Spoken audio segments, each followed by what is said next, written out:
قبلہ شاہ صاحب بیٹھے ہیں، علامہ توقیر الحسن باجوہ صاحب بیٹھے ہیں، یہ فقہ کی کتابوں میں لکھا ہے کہ جب مسجد کی صفائی کی جائے نا تو جو مسجد کا کوڑا ہے نا، ظاہر ہے نکلے گا نا کوڑا کا، ریت ہوگی، مٹی ہوگی، کچھ اور بھی معاملات ہو سکتے ہیں، تو فقہ کی کتابوں میں لکھا ہے کہ جو مسجد سے نکلنے والا کوڑا ہے اس کوڑے کو اس جگہ نہ پھینکا جائے جہاں عام گھروں کا کوڑا آتا ہے، کہ مسجد کے کوڑے کا بھی ادب کرنا ہے کہ یہ اللہ کے گھر کا کوڑا ہے۔ اس لیے حضرت ادب کیا کرو، ادب کیا کرو، ادب کیا کرو۔ ادب پہلا کرینہ ہے محبت کے کرینوں میں۔ اس لیے جب کبھی اللہ جل شانہ کے گھر میں آنے کی توفیق ہو جائے نا تو اپنی آوازیں پست رکھا کرو، یہاں آواز بلند نہیں کرنی ہے۔ یہ بہت بڑے بادشاہ کا دربار ہے، تو وہ کیونکہ ملک ندیم تھا، یہ اللہ کا دربار ہے، اس نے تو یہاں ہی کہہ دینا تھا نا جو کہہ دینا تھا، کہا یہاں بھی جائے گا، لیکن آپ کو خبر نہیں ہوگی آپ کو کس انداز میں کہہ دیا جائے گا، کیونکہ بزرگوں سے ہم نے سنا ہے کہ وہ کسی کو لاٹھی لے کر مارنے نہیں آتا، لیکن کیا کرتا ہے بندے کو مت پٹھی ڈال دیتا ہے پھر۔ اس لیے ہمیشہ حضرت اس کا ادب کرنا ہے، اس کا احترام کرنا ہے۔ میں نے جب پڑھا نا کہ حضرت سیدنا عمر بن خطاب امیر المومنین رضی اللہ تعالیٰ عنہ آپ مسجد کی صفائی خود کیا کرتے تھے، آپ مسجد کی صفائی خود کیا کرتے تھے، اس لیے حضرت اس گھر سے پیار کرو، اس گھر کی خدمت کرو، اس گھر کو سجاؤ، اس گھر کو سنوارو۔ جس کسی نے بھی اس گھر کی خدمت کی نا تو حضرت پھر وہ خالی نہیں رہا کبھی بھی۔ یہاں حضرت دنیا کے دو ٹگے کے جو چودھری ہیں ان کی کرو تو کچھ نہ کچھ مل ہی جاتا ہے حضرت، وہ یہ تو حضرت بادشاہوں کے بادشاہ کا گھر ہے حضرت، تو اس کی کرے گا تو اسے نہیں ملے گا حضرت، اسے اتنا ملے گا کہ نسلوں سے بھی ختم نہیں ہوگا۔ لیکن دکھ کی بات یہ ہے کہ حضرت آج چودھریوں کے درباروں کا بھی تقدس قائم ہے، آج چودھریوں کی مجلسوں کی بھی رونقیں قائم ہیں، لیکن دکھ کی بات حضرت ہم نے پتہ نہیں اس گھر کو کیا سمجھ لیا۔ نہیں حضرت وَأَنَّ الْمَسَاجِدَ لِلَّهِ، یہ اللہ کا گھر، یہ ایسا گھر ہے حضرت اگر آپ آ کر خالی بیٹھ ہی جائیں نا، کچھ بھی نہ کریں، صرف آ کر آپ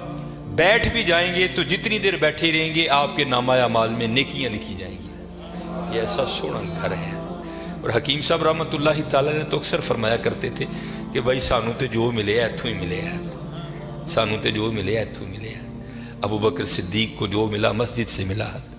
حضرت عمر کو جو ملا مسجد سے ملا، حضرت عثمان غنی کو جو ملا مسجد سے ملا، حضرت سیدنا علی المرتضیٰ کو جو ملا مسجد سے ملا، ہمارے بڑوں کو جو ملا حضرت مسجد سے ملا حضرت۔ اور آج جو ہمارے گھروں سے رحمتیں رونقیں بھاگ گئی ہیں نا، اس کی وجہ یہ ہے کہ حضرت ہم نے یہاں آنا چھوڑ دیا ہے، ہم نے یہاں آنا چھوڑ دیا ہے۔ اس لیے یہاں آؤ بھی اور اس کا ادب بھی کرو اور اس کا احترام بھی کرو۔ یہ بہت بڑی جگہ ہے، جیسے میں نے کہا نا حضرت ہم دنیا دار ہیں نا، ہم نے پیسے کو بہت کچھ سمجھ لیا، حالانکہ پیسہ کچھ بھی نہیں ہے حضرت، پیسہ سب کچھ اللہ کی ذات ہے حضرت، اگر وہ ہے تو پیسہ کام آئے گا، اگر وہ نہیں تو پیسہ کیا کرے گا یار، کچھ بھی نہیں کرے گا۔ یہ مولانا روم علیہ الرحمہ مثنوی شریف میں آپ لکھتے ہیں کہ کوئی بابا جی تھے اور مال ان کے پاس بڑا تھا، اللہ نے بڑا مال دیا، وقت نزاع آ گیا، ان کو پتا تھا جو میرے بیٹے ہیں وہ نکمے ہیں، مال میں نے کمایا ہے، یہ عیاشی کریں گے اجاڑیں گے، جواب اللہ کے حضور مجھے دینا پڑے گا۔ علماء سے صوفیاء سے ان کی سنگت تھی، صحبت تھی، مشورہ کیا انہوں نے، کرتے کیا ہیں، انہوں نے 2 وصیتیں لکھی۔ پہلی وصیت لکھ کے نا شاپر میں ڈال کر اوپر لکھتے ہیں اس وصیت کو تب پڑھا جائے جب سارے لوگ میرا جنازہ پڑھنے کے لیے اکٹھے ہو جائیں۔ ایک اور وصیت لکھی، اسے شاپر میں ڈالا، لفافے کو بند کیا اور اس کے اوپر لکھا اس وصیت کو تب پڑھا جائے جب میرا جنازہ پڑھ دیا جائے۔ اب چودھری تھا،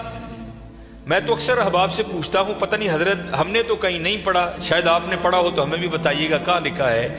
کہ امیر کے جنازے میں زیادہ ثواب ہے، غریب کے نہیں ہوتا، غریب کے جنازے میں آتا ہی کوئی نہیں حضرت، پاس سے بھی گزرے گا اپنی دکان پر بیٹھے رہیں گے، غریب کے جنازے پہ کوئی بھی نہیں جائے گا حضرت۔ اور اگر جنازہ ہو کسی امیر آدمی کا، ہمیں اطلاع کسی بھی راہ صلاح سے مل جائے ہم ضرور پہنچیں گے حضرت۔ اور یہ میں نے اب دیکھا ہے حضرت، پہلے جنازے پہ کون ملا کرتا تھا کسی سے، اب جناب جنازے پہ بھی لوگ ایسے ملتے ہیں جیسے شادیوں پر ملا جاتا تھا، اور اس کا مقصد کیا ہوتا ہے، پاجی دھیان رکھیو میں بھی آیا جی تے جے کل کو میرا مر گیا تے تسی بھی آنا جی،